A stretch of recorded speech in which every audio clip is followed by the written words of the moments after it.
बढ़ते हैं आगे, बात करते हैं हिंदी दिवस की।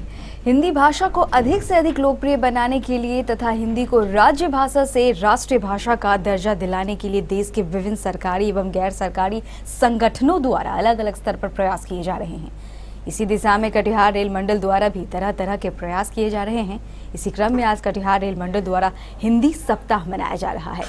हिंदी सप्ताह के पहले चरण में आज डीआरएम कार्यालय के सभागार में एक संगोष्ठी का आयोजन किया गया। इस संगोष्ठी में DRM Umashankar Singh Yadav, ADRM DL Meena एवं सीनियर डीसीएम पवन कुमार सहित कई रेल पदाधिकारी सहित कई बुद्धिजीवी गण मौजूद थे। इस संगोष्ठी में सभी लोगों ने हिंदी भाषा के प्रयोग पर अपने अपने विचार रखे। भाषा सप्ताह समारोह मनाया जा रहा है।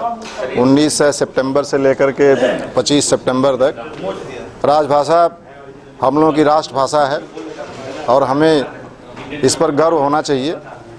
मैं तो हमेशा से कहता रहा हूँ कि जितने भी विकासशील देश हैं, जैसे जर्मनी है, फ्रांस है, जितने भी विकसित देश हैं, जापान है, चाइना भी है, इन लोगों की अपनी मातृभाषा है। हमको और हम सभी को अपनी मातृभाषा पर गर्व होना चाहिए। इसमें कोई हीन भावना नहीं होनी चाहिए। हमारे जो संविधान के निर्माता थे, उन्होंने बड़े विजन के साथ में देवनागरी स्क्रिप्ट को राजभाषा का दर्जा दिया है। हम लोगों का यह दायित्व बनता है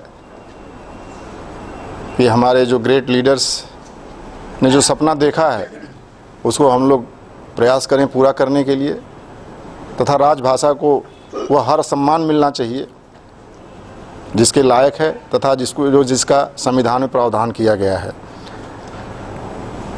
मैं अपने रेल भाई, रेल कर्मियों, रेल स्टाफ को आज के दिन मैं आह्वान करता हूं आप लोगों के माध्यम से कि ज़्यादा से ज़्यादा कार्य राजभाषा के से करें, जिससे इस देश का गौरव बढ़े।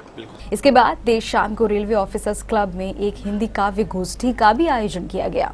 इस काव्य गोष्ठी में स्थानीय कवियों के अलावा बाहर से आए कई नामी गिरामी कवियों ने भी लोगों का भरपूर मनोरंजन किया। उस समय जब लोग घरों से बाहर निकलते थे, बसों से खासकर सरकारी बसों से जब यात्रा को निकलते थे, तो हमारे यहाँ की बूढ़ी औरतें उनका आरती करती थी, तिलक लगाती थी। बेटा तू सरकारी बस से जा रहा है, तू क्या आएगा, तेरी खबर ही आएगी। अब मैं सीधा अपनी औकात में आता हूँ और आपको 2 या 3 कविताएं सुनाता हूँ। मैं आपको कविताएं सुनाऊंगा 2 या 3, जब गई तो सचिन, नहीं तो अजहरुद्दीन। राज्य परिवहन की एक खटारा बस 4 घंटे में केवल 4 किलोमीटर चली। स्पीड देखना सर, बस की नहीं, कविता की।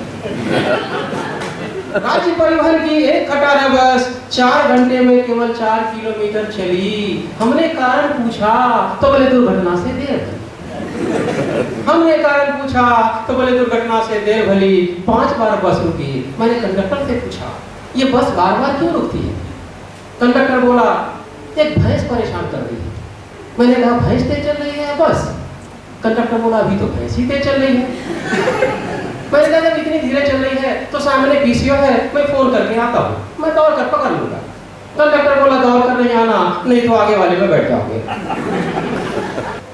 सानिया जी गजब ढा रही हो, टेनिस के रैकेट को बल्ले से टकरा रही हो। सानिया जी गजब ढा रही हो, टेनिस के रैकेट को बल्ले से टकरा रही हो। क्या हमारे देश के नौजवानों को लकवा मर गया है जो हम सबको छोड़कर पाकिस्तान जा रही हो? सानिया जी, यदि आपको शादी क्रिकेट प्लेयर से ही करनी थी तो अपने देश के क्रिकेट प्लेयर का मैं नाम बताता हूँ आपको। यदि आपको अच्छा लगे तो ताली बजाएं, नहीं लगे तो जोर से बजाएं। सानिया जी, यदि आपको लगता है, सानिया जी, यदि आपकी नजरों में क्रिकेट प्लेयर में दम है, सानिया जी, यदि आपकी नजरों में क्रिकेट प्लेयर में दम है तो अपना यूसुफ पठान कौन सा कम है? अंत में कहना चाहूंगा सानिया जी, जा तो रही हो पाकिस्तान, पूरे मान सम्मान के साथ जाना, मगर रीना रॉय की तरह अपमानित होकर वापस मत आना। रीना रॉय की तरह अपमानित होकर वापस मत आना। अंत में देश के लिए 4 लाइन। जितने चाहे धर्म बदल लो, भगवान नहीं बदलेगा। मौसम के तेवर बदलेंगे, दिनमान नहीं बदलेगा। बदलेगा कफन हर लाश का, शमशान नहीं बदलेगा। अरे तू बदले या हम बदले, ये हिंदुस्तान नहीं बदलेगा। पाकिस्तान तो पाकिस्तान है, उसके न आंख है न कान है, महज फौज की दुकान है। महज फौज की दुकान है। एक हमारा हिंदुस्तान है, एक हमारा हिंदुस्तान है जिसका धुंधला धुंधला वर्तमान है। आप गाते रहिए हमारा देश महान। और दो पंक्तियां, एक मज़ाहिया दो पंक्तियां बोलकर एक कविता सुनाऊंगा। कश्मीर के वर्तमान हालात को ध्यान में रखते हुए, जो लायक नहीं आप उसे आप न कहिए, जो लायक नहीं आप उसे आप न कहिए, और लाख मजबूरियां हो गधा को बाप न कहिए। फासलों को और ज्यादा अब न बढ़ने दीजिए, कौम का है वास्ता मिल्लत की बातें सोचिए। फासलों को और ज्यादा अब न बढ़ने दीजिए, कौम का है वास्ता मिल्लत की बातें सोचिए। है वतन तो जानिए, है वतन तो जानिए, आप हम महफूज हैं। आज संकट है वतन पर, आप इस पर सोचिए। आज संकट है वतन पर, आप इस पर सोचिए। धर्म तो संदेश देता, धर्म तो संदेश देता, प्रेम ही भगवान है। धर्म तो संदेश देता, प्रेम ही भगवान है। बैर क्यों बीच में खड़ा है, आप इस पर सोचिए। बैर क्यों बीच में खड़ा है, आप इस पर सोचिए। खोट नियत में सियासत, खोट नियत में सियासत के फकत मुझको लगी। लोग क्यों शामिल हो इसमें, आप इस पर सोचिए। अंतिम दो पंक्तियां। देश के मंदिर गिरजे और जो मस्जिद हैं, देश के मंदिर गिरजे और जो मस्जिद हैं, इसके घर हैं सभी, आप इस पर सोचिए। कल मैं 3 रोज से बीमार था, 104 डिग्री बुखार थी। ये फ्लू आजकल जो चला हुआ मौसमी बुखार, उससे त्रस्त था। लेकिन जैकमैन जी ने कहा कि नहीं, आपको आना ही होगा जिस भी स्थिति में हो। तो एक बात याद आ गई कि एक बूढ़े बाबा थे, कभी बहुत ही ज़्यादा बीमार थे, जाने की स्थिति हो गई थी। तो कहा कि काका जी अंतिम इच्छा हो तो सुनाइए। बोला कि कोई श्रोता को मेरे लिए लाइए। तो एक श्रोता पकड़ के पड़ोसी बुलाया गया और कवि जी के सामने बैठाया गया। दरवाज़ा बंद कर दिया गया। सुबह दरवाज़ा जब खोला तो देखा कि श्रोता मारा पड़ा था। कवि तन करके मेरी स्थिति भी यही हुई। लक्ष्मी जी ने जोर दिलाया तो मैं अपने को रोक नहीं पाया और यहाँ चले आया। और एक होता है हास्य व्यंग। और तो हास्य व्यंग हुआ, जैसे अपने यहाँ कहते हैं दही चूड़ा और चूड़ा दही।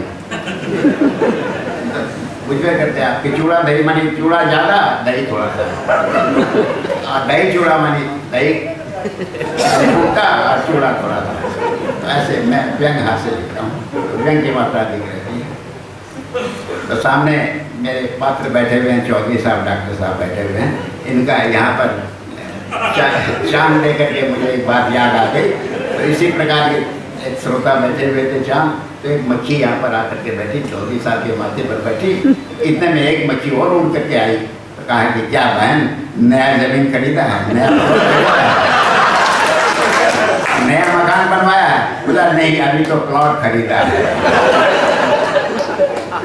तो ये स्थिति क्यों होती है? सब आदमी की नहीं रहती है।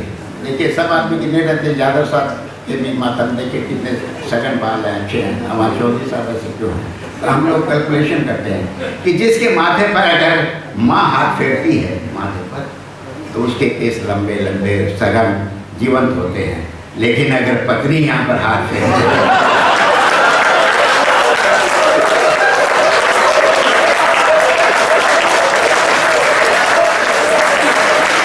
मैं देखा जाए तो ये तो बड़े गर्व की बात है कि कटिहार पूर्णिया बेल्ट में इतने विद्वान और कवि हैं, कलाकार हैं, जो कि दूर दराज और पिछड़ा होने के नाते, जैसा गोयल साहब ने कहा, उतना सम्मान या उतना प्रसिद्धि नहीं मिलती है।